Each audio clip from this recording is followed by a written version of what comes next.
Hi everyone. We are Arup. We are here today to talk to you because we've been recently commissioned by the climate transformation team to help them look into some future electricity scenarios for the Isle of Man out till 2050. Started the work in January and it's sort of finishing around early April, end of March. I'm Simon and I'm part of the project team, and I'm joined by my colleagues who I'll let them introduce themselves, but we'll start with Sam. Go on, Sam. Hi there, good evening everyone. I'm Sam Eberhon, also part of the Arab team. Charlotte. Hi, I'm Charlotte Higgins. And then Purav. Hi everyone, I'm Purav. I'm part of the same team as Sam, Charlotte, and Simon, and basically helping with the project management of this piece of work. Yeah, so this is our team, and sort of I've said before, we've kind of been brought in to help the Isle of Man look into how the electricity system might look in the future, and that's what we're here to talk to you about today. So yeah, so we've just explained sort of why we're here and why we're talking to you today. But yeah, we just thought it'd be good to give a slight introduction as to who we are. So we're Arup. We're a very large organisation, so 16,000 people in 33 countries where we have offices. But the part of Arup that we all work for is the sort of energy advisory team, and we mainly focus on energy and infrastructure. And specifically, our team, the specialism of the individuals in this call, look at electricity networks, whether that's generation or the transmission grid, and we provide advice around things like net zero transition strategies as well. So I will then move on to the contents of the presentation. So today we're here to talk to you about four main things. So sort of start off with what are the key electricity generation technologies out there, and just sort of firm up some of the terminology. Then we would like to discuss what's the current status of electricity generation on the Isle of Man and how this compares to other places such as the Channel Islands. And then what could the third topic would be, what could the future generation mix look like for the Isle of Man? And then the last bit, we would like to present to you on some of the challenges that potential future mix might bring with it, and what are some of the solutions that are around to combat some of those challenges. So I think my colleague Sam is going to be taking the next section. Hi there, good afternoon, sorry, good evening once again. So yes, I mean, this slide just gives an overview of the electricity generation technologies presently on the island, and I think we will come to that a bit later on. There is a mix of fossil fuel based technologies. This is in addition to the interconnector with Great Britain as well.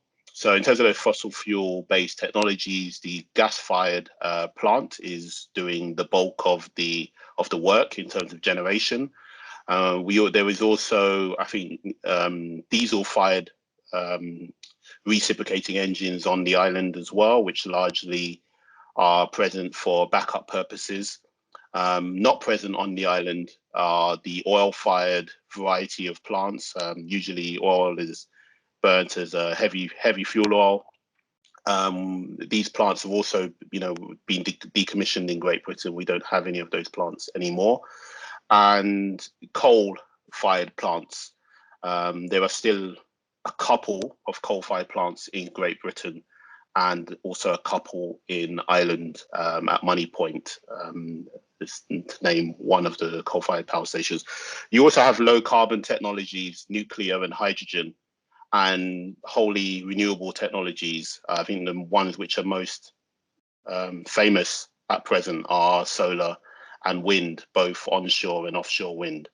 But there are a number of other renewable technologies, and biomass is considered to be renewable as long as the feedstock is sustainably regrown.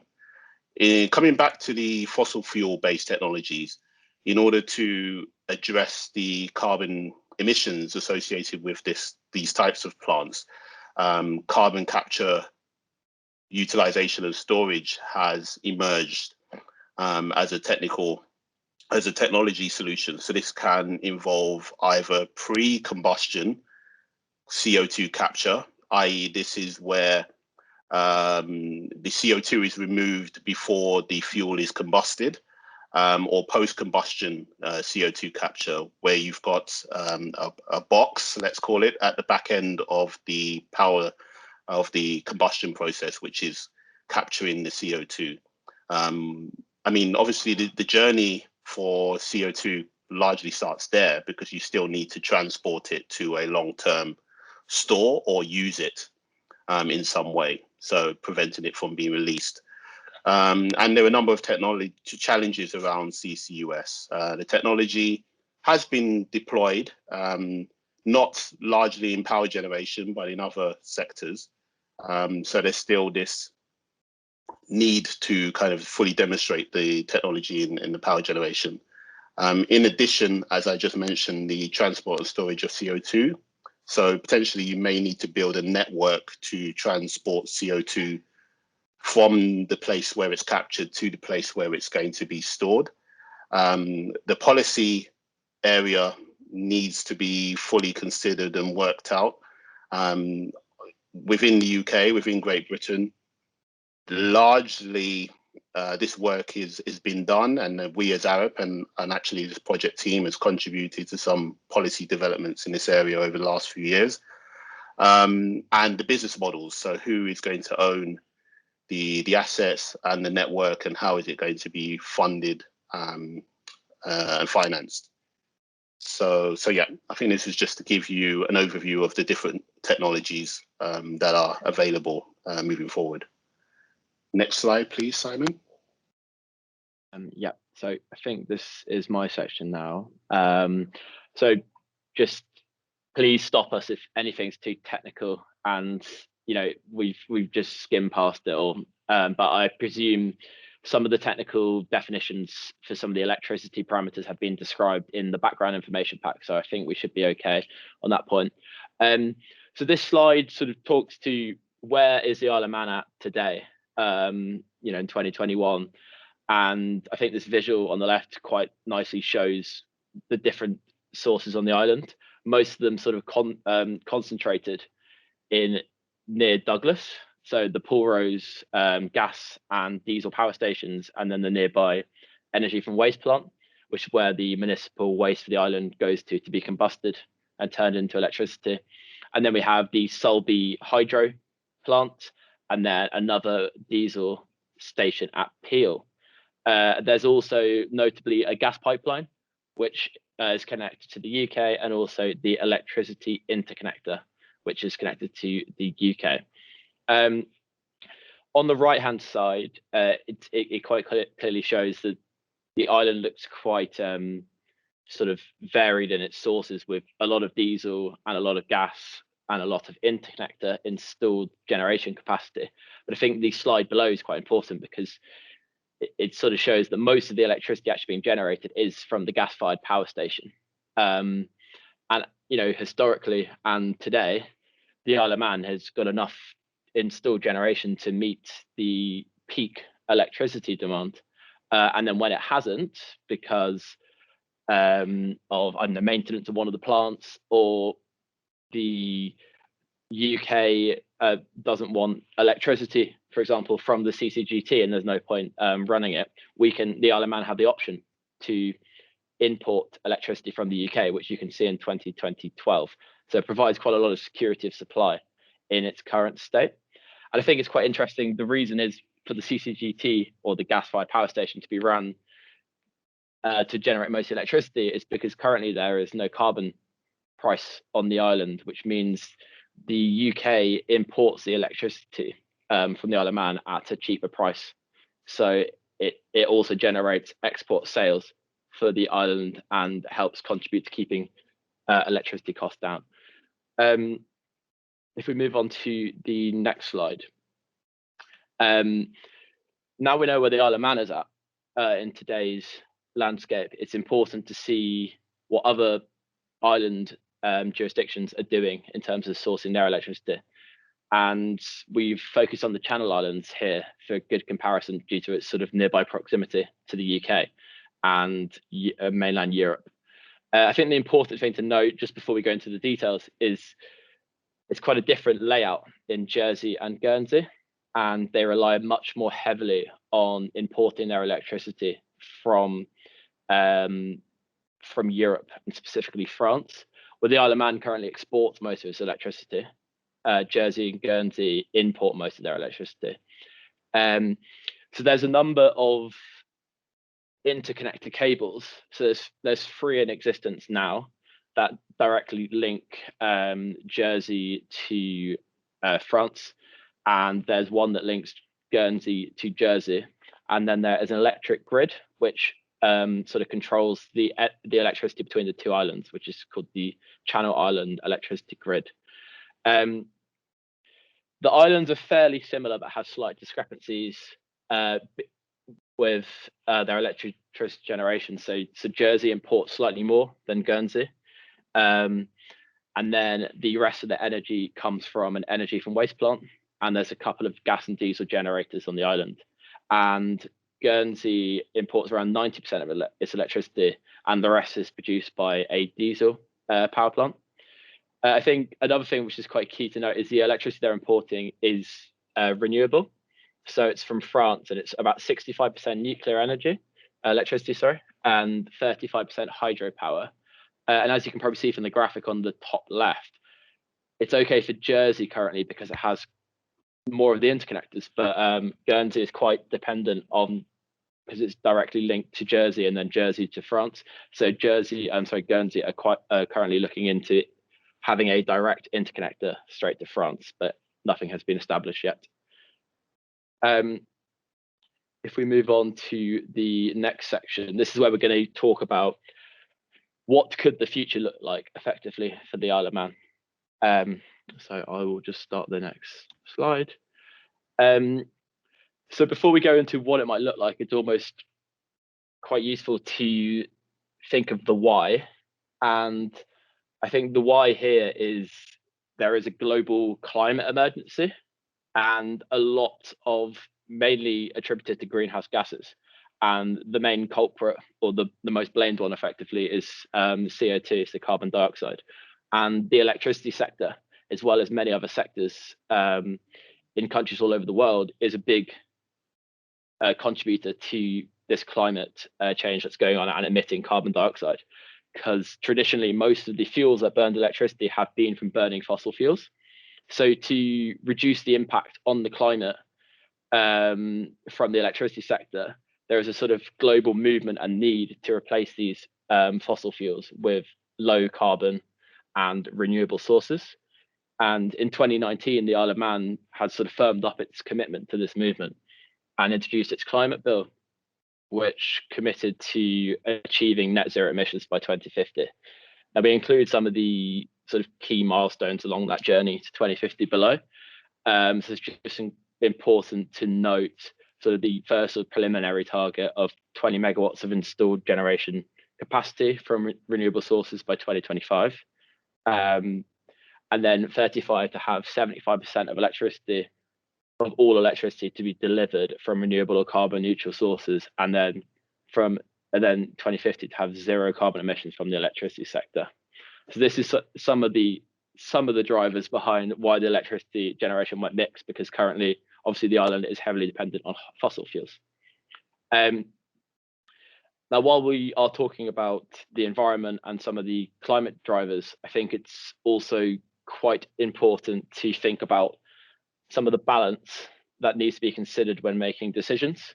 So when people around the world and governments think about how they could transition, it's not always just the environmental impacts that need to be considered. And the idea of an energy trilemma is often used, where we've sort of addressed the top spoke of the triangle, looking at the environmental impacts. But there's also security of supply, which is really key. So how do we keep the lights on, and also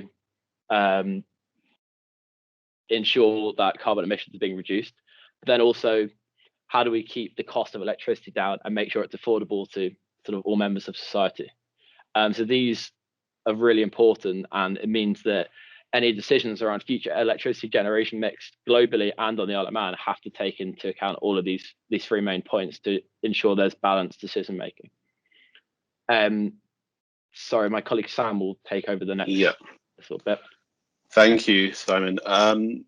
So focusing on the renewable technologies for a little while, what the graph illustrates is the development that we've seen across the three technologies highlighted here. So solar PV at the top, onshore wind in the middle, and offshore wind at the very bottom. So what we've seen is a very significant, especially in the case of solar PV, very significant reduction in what is termed the levelized cost of electricity. So what the levelized cost of electricity measures is how much what's the price, if you like, of the electricity that is produced from each technology when you consider the capex as well as the financing costs associated and the amount of electricity that is generated by the facilities. So we've seen this significant drop we've seen across the technologies has largely been driven by incentive schemes, government-backed incentive schemes globally. So in the UK, we are on now the third iteration of renewable incentive schemes. So we started, well, I say the third since the turn of the millennium, actually, because I think you'll find there were probably earlier schemes before that. But since the turn of the millennium, we've seen the renewable obligation, which was the first scheme. And then we moved into feed-in tariffs, which were for smaller micro generation. And this is the scheme which was very significant for solar PV. The vast majority of solar PV installed in the UK is a result of feed-in tariffs. And now more recently, we are under the contract for differences approach, which is a competitive auction where technologies can compete against themselves for a contract.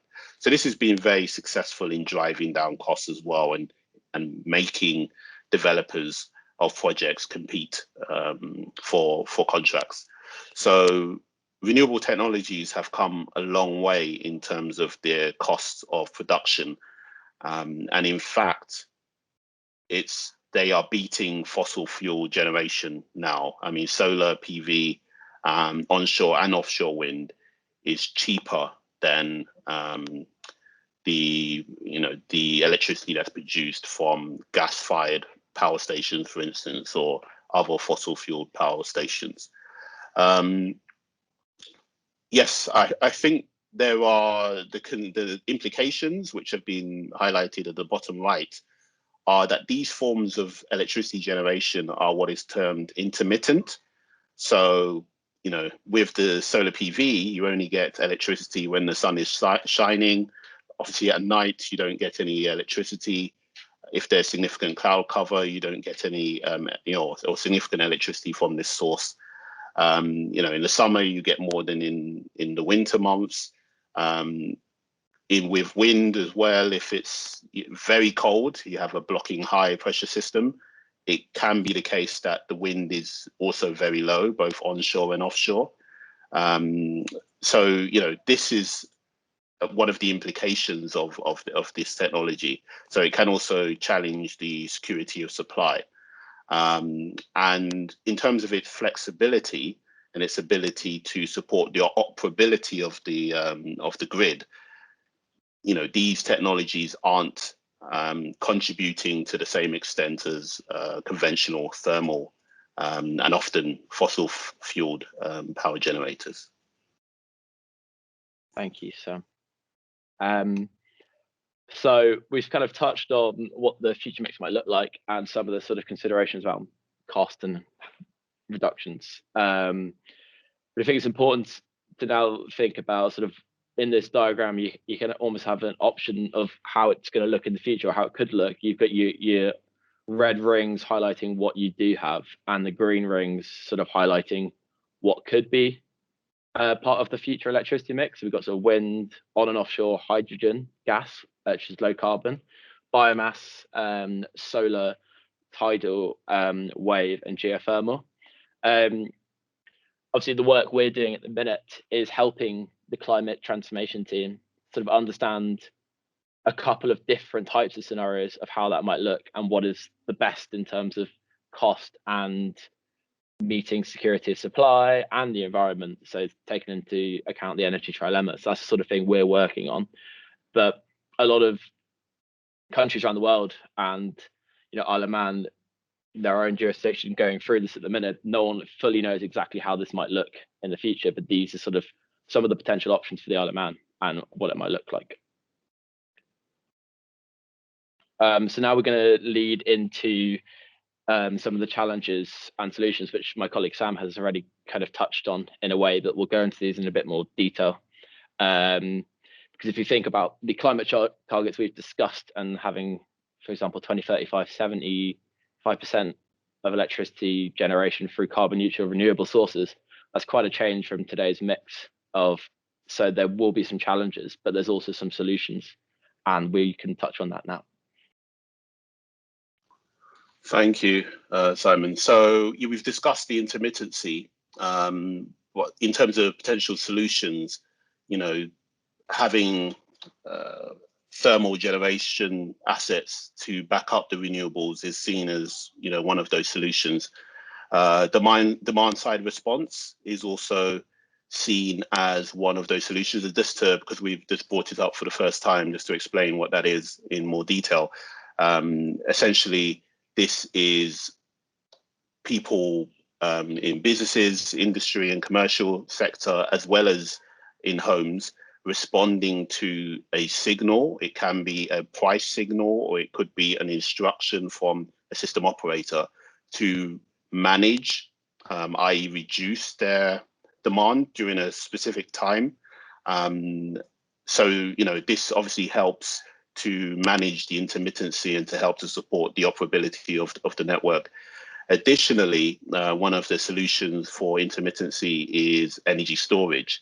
And we have seen huge, we've come on leaps and bounds in terms of the cost of energy storage, namely battery, lithium-ion, electrochemical batteries.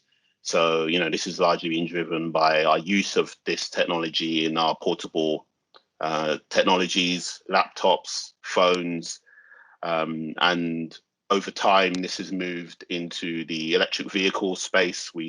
Companies such as Tesla and other the main electric automotive companies are investing a huge amount to continue to drive down the cost of the cells which are in these cars. And also in the power generation side. So in Great Britain, we have installed over, I think it's around 1.2 gigawatts, so that's 1,200 megawatts of electrochemical batteries in the last 4 to 5 years. So, and this similar developments are seen in the continent, in Australia and in the US as well. So in terms of the grid balancing, moving on to that one, the same solutions apply. So using a conventional generator that would be in reserve or not operating, and calling that to operate at short notice can be a way of supporting the grid balance, providing frequency response as well. But similarly, demand side response and energy storage can also provide support here as well. So yeah, I think that was largely it on that slide, Simon. Yeah. I think that brings us to the end of our presentation. Yeah, that's all from the Arup side today. Yeah, no, thank you guys for listening. I think I'm being led by, I think, Andrea and Ali, but I think we are open to take questions if there are any. So, I mean, someone might have to unmute the room at some point. I'm back, guys. I've just Thank unmuted you. now. Okay. So, has anybody got any questions for Arab?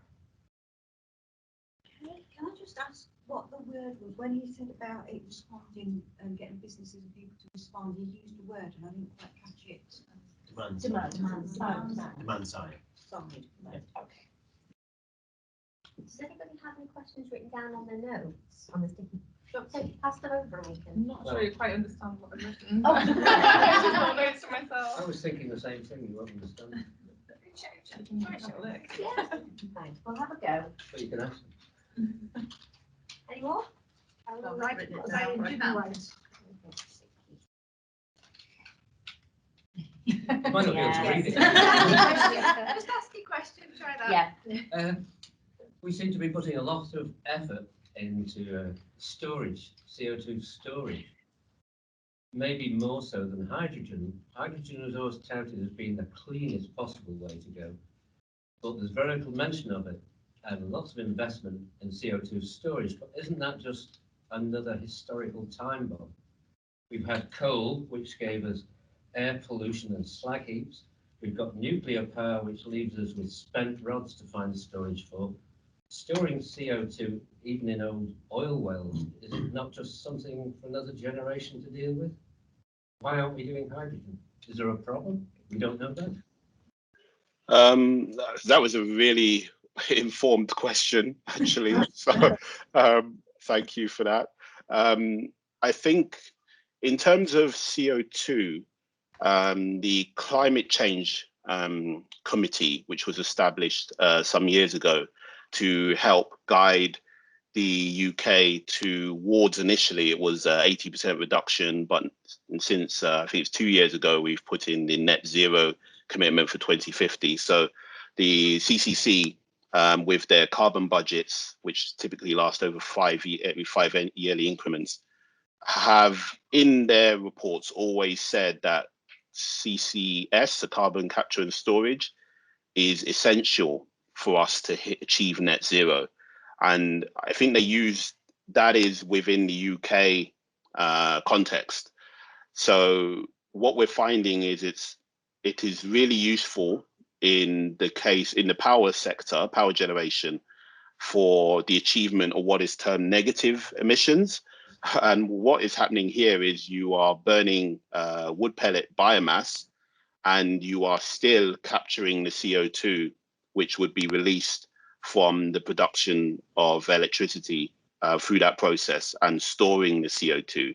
And due to the carbon accounting approach which has been established, that is termed, you've kind of created negative emissions, because obviously you're burning something which was alive and pulling in CO2 during its life as a tree, I guess.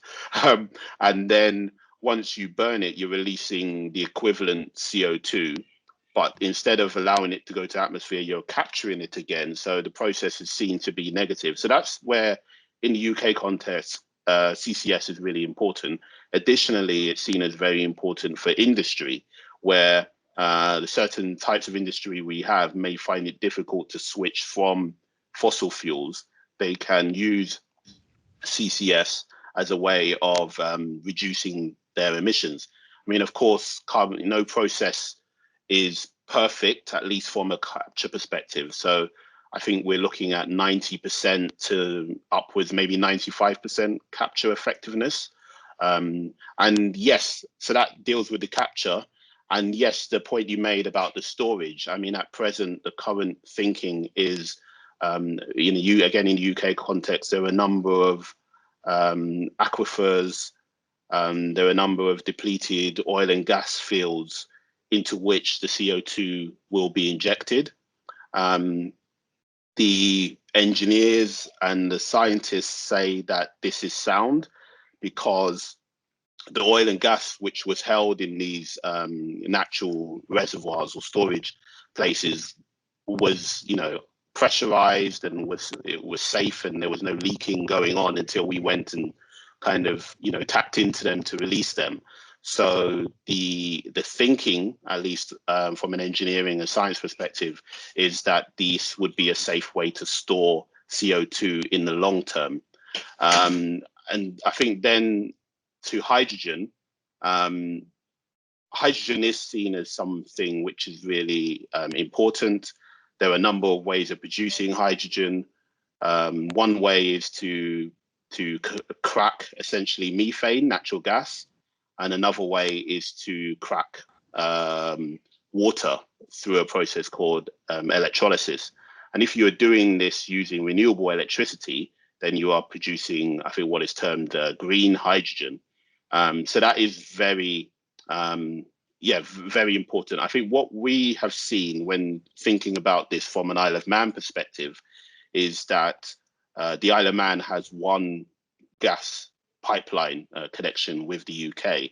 So the thinking is that when the gas grid within the UK transitions to be one which mostly contains hydrogen, then that opens up the opportunity for the Isle of Man to import hydrogen along this pipeline.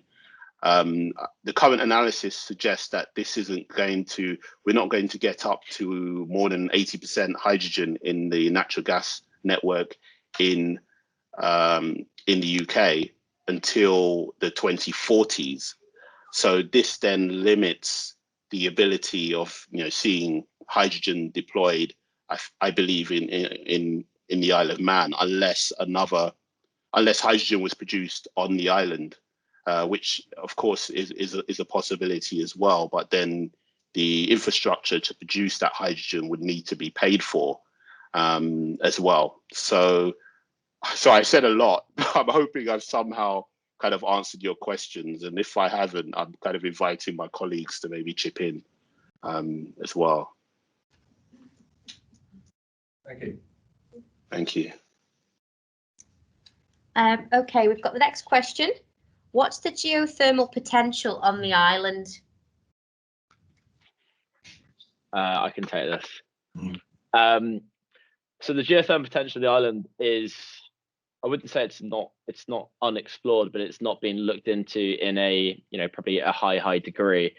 And I think because if you look at some of the geological maps and some of the geothermal maps of the UK, there is quite a few hotspots in the UK and sort of some places down in Cornwall and some in the northeast of England, and even they're not producing any geothermal really, because I think a lot of the heat geothermal can come from multiple sources, but one of the obvious options is volcanic, and a lot of the UK sort of cooled down volcanically a long time ago, and is very different to a situation in Ireland, which is still volcanically active. But I think if you look in the grand context of the British sort of Isles and the Isle of Man, I think Isle of Man's geothermal potential at the minute is not particularly high in comparison to other parts of the UK. And if you were going to tap into it, you'd need to be drilling quite deep to reach that source, and that would be quite expensive, is my answer. Thank you. So we've got a question here. Where would captured CO2 be stored, and how long can it be stored? Have you covered that in the first answer there, in your first question, potentially? Yeah, potentially. I think, there are a number of places. They're mostly, I would say, on the east, to the east of the British Isles. There are a number of sinks which had been identified in that region. So for the Isle of Man, it could potentially be difficult. I think there are a few in the Irish Sea, but I think the bulk of the kind of long-term stores for the UK are seen to be on the east, in the North Sea, basically area, the North Sea oil and gas area. So for the Isle of Man, I think there are some challenges there in terms of storing CO2. However, I mean, using the CO2 could be an option as well, but that's not something we've, I think really been asked to look at significantly. Andrea, there's some questions popping up on the chat there. Yes. Yeah, I can answer if you'd like. We have a question now. What are the possible challenges facing community-owned energy generation with the possibility of feeding back into the grid? And what stumbling blocks might prevent it, and how can they be overcome?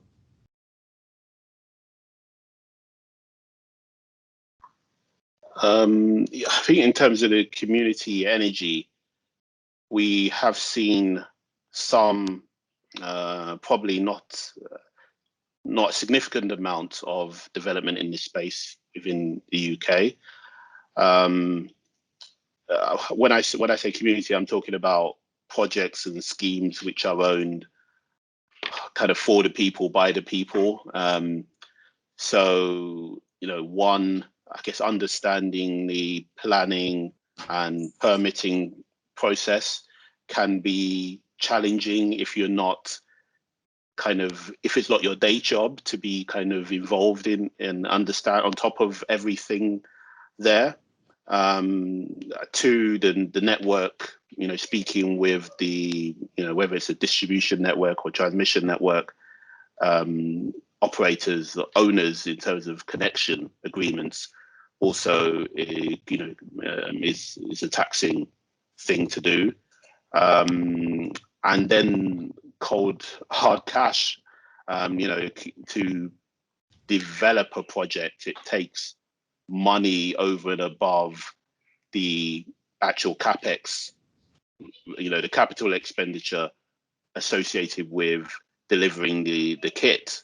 There's also, you know, salaries of people who are going to do the planning and permitting and the connection agreements and all of these other things as well. So I think this has been something which has probably led to not a huge amount of community-based energy projects occurring in the UK. And I would possibly say, unless there's some, you know, really wealthy individuals, this can, you know, this would be a limit. But then, you know, if you were reliant on really wealthy individuals, then is it really a community-based scheme anyway? Yeah, so I don't know if my colleagues had any, or Charlotte, maybe you could speak a bit to the connection and the grid aspect. Yeah, I was going to say that there could be opportunities with community-based schemes as you move towards more of a kind of green energy mix, and some of those system services to support the grid kind of frequency and the grid voltage, they become more democratized. So those system services, such as demand response and other services, can be provided by larger volumes of smaller units, and that can include community energy. So yeah, that's one aspect around the kind of business case of community schemes that may become more attractive. And also potentially energy storage can be a component of those community energy schemes, and then that can support the energy scheme itself in providing the needs for the community. That's kind of part of that scheme.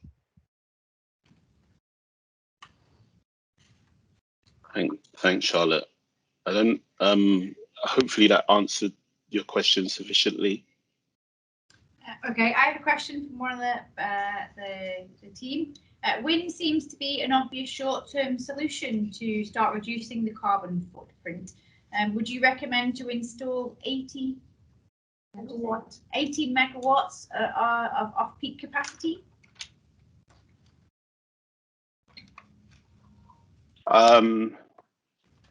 Yes, I mean, wind is cheap, I guess, from a levelized cost of electricity perspective.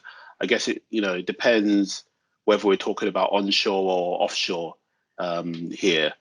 But I mean, they're both cheap, but the utilization factor, you know, the amount of time a year that you'll expect to see output from the asset will be higher if it's an offshore facility.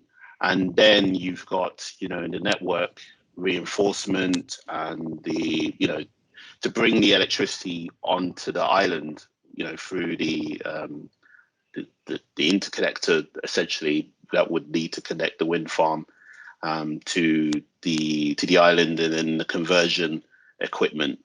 You know, the understanding and appreciating the impact that this might have in the look and feel of the island is also, I think, important.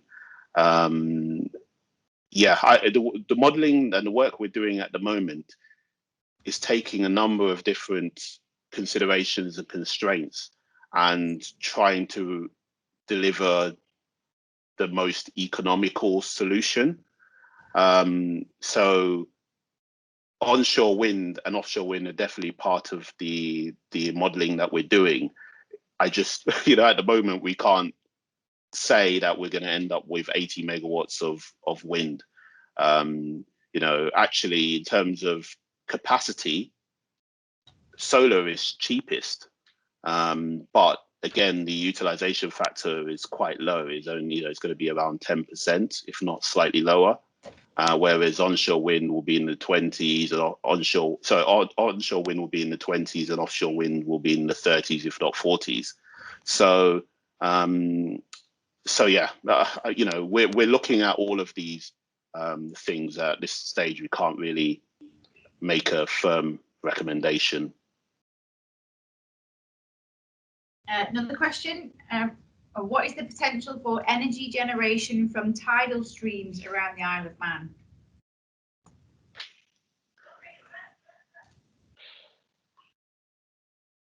I can try and take that one, Sam, if you want. I was going to say, so the potential for tidal is to some extent dependent on what your tidal range in that area is. We haven't looked at the kind of generation output because that's not part of the exercise we are currently doing. One thing to keep in mind about tidal, which is very important, and this is being looked at in the UK at the moment, and a couple of projects we've been involved with as a team as well, is that tidal, compared to, let's say, wind and solar, is more predictable. It's still intermittent, but you can predict the tides quite well, and therefore you can predict the power output from it quite well as well.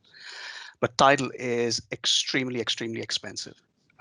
It's far more expensive compared to wind and compared to solar as well. And if you go back to that energy trilemma triangle, where you're looking at the balance between affordability, carbon reduction, and security of supply, and if you make economic choices based on that trilemma, you will find that tidal will sort of struggle to feature in the mix. And I think this is one of the reasons even places like the UK, if you look at the Mersey estuary, for example, in the UK, or the Severn estuary in the UK, which have some of the highest tidal ranges in the world, and therefore a huge kind of potential to generate the energy, are struggling to justify spending that amount of money to actually build those sorts of power plants. So, potential could be high, but I think cost is very, very high for tidal still today.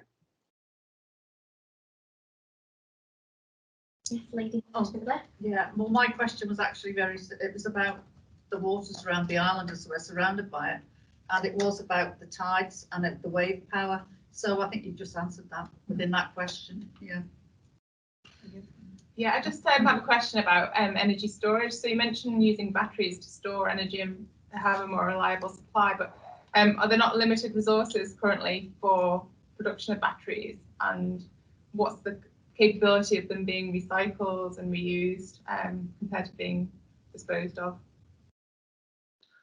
It's a really good question. We're seeing a number of gigafactory type facilities kind of developed. So, I think the term gigafactory has been made famous by Tesla and their production of batteries, I think in combination with Panasonic in, I think it's in Nevada, actually. So there are plans to, and they're current, I think, under construction projects to build such gigafactories in Europe. Such factories exist in Asia already. as well. So LG Chem is another kind of significant battery manufacturer too. We haven't seen any constraint. We're looking at, we're supporting a number of energy storage projects, using batteries, largely lithium-ion, phosphate battery technology. And we haven't seen any issue with supply chain, despite the very significant ramping up in the demand that we're seeing, because these batteries have to continue to serve the consumer goods, serve a growing electric vehicle market, and also serve a growing power infrastructure marketplace as well. And so far we're seeing the capacity keep pace with the demand. I think onto the other question, which is around what happens, I guess, after the cells are kind of spent. I think this is a very good question, and I don't have a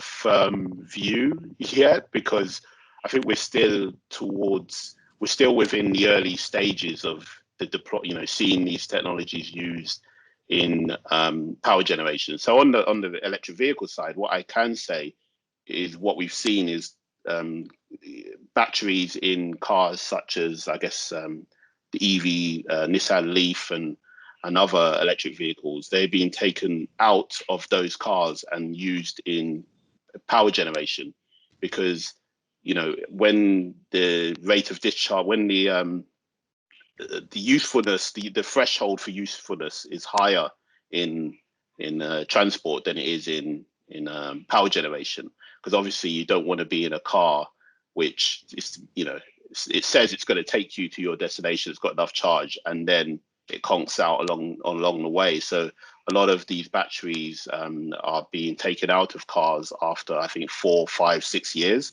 and then redeployed in power generation context instead. So that's one sign that there is some recycling going on.